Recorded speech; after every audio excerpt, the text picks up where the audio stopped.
Hello students. In this tutorial, as an application of uncertainty principle, we consider the case of non-existence of electron in the nucleus.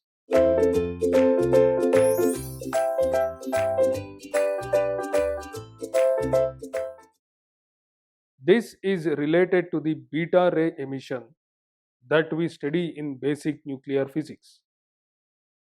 We know that during radioactivity, three kinds of rays are emitted from radioactive nuclei. They are alpha rays, beta rays, and gamma rays. Henry Becquerel demonstrated that beta rays are actually streams of electrons. Later, it was found that the electrons which constitute the beta rays are emitted with different velocities. Corresponding kinetic energy varied from very low values to a maximum value of about 3 to 4 mega electron volts. Now, the question is it possible that electrons exist inside the nucleus with certain energy and the same energy appears as their kinetic energy when they are emitted? This question has to be considered. It can be argued on the basis of Heisenberg uncertainty principle that it is impossible that electrons exist inside the nucleus. But for the deduction of this argument, the experimental observation that the maximum energy of the beta particles is about 3 to 4 mega electron volt becomes essential. The proof that electrons does not exist inside the nucleus or non-existence of electron in the nucleus is presented as follows. The energy of a body, or in this case electron, can be expressed as E is equal to p square by 2m, where m is the mass of the body and p is its momentum. Let us consider this as equation 1. From Heisenberg's uncertainty principle, we have the equation that the product of delta px and delta x is greater or equal to h by 4 pi.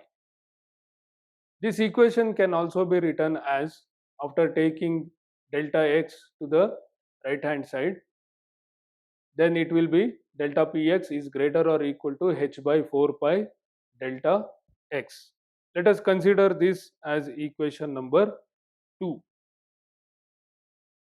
We know that the diameter of nucleus is of the order of 10 power minus 14 meters. We can take this value to be approximately the maximum space of confinement of nucleons inside the nucleus. If an electron is to exist inside the nucleus, then the uncertainty in its position delta x must not exceed this value. That is, delta x should be less or equal to 10 power minus 14 meters. Using this in equation 2, we have delta px should be greater or equal to 6.63 into 10 power minus 34 by 4 pi into 10 power minus 14. So where 6.63 into 10 power minus 34 is the value of Planck's constant and 10 to the power minus 14 is what the diameter of the nucleus. That is what the delta x.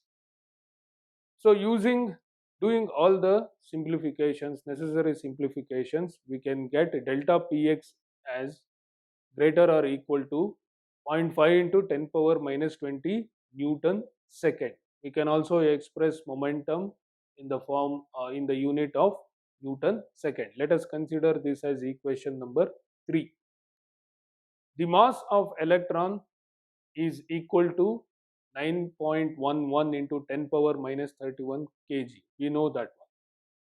So using the value of 3, using the equation 3 in equation 1, we can write it as E should be greater or equal to, substituting the value of P in equation 1, that gives us zero point 0.1 into 10 power minus 20 whole to the power square whole to the power 2 divided by 2 into 9.11 into 10 power minus 31. So this gives us what? E is greater or equal to 1.372 into 10 power minus 11 joule. Expressing this in electron volt, we get E is equal to, or E should be greater or equal to 85 mega electron volt. This means that in order to an electron may exist inside the nucleus, its energy must be greater than or equal to 85 mega electron volt. But experimental investigations on beta decay emission reveal that the kinetic energy of the beta particles is of the order of what? 3 or 3 to 4 mega electron volt. So this clearly indicates that the emitted electrons are not the ones which existed within the nucleus before the beta emission. Actually, during beta emission, a proton decays into a neutron and an electron. This electron is ejected instantaneously out of the nucleus at the moment of its formulated.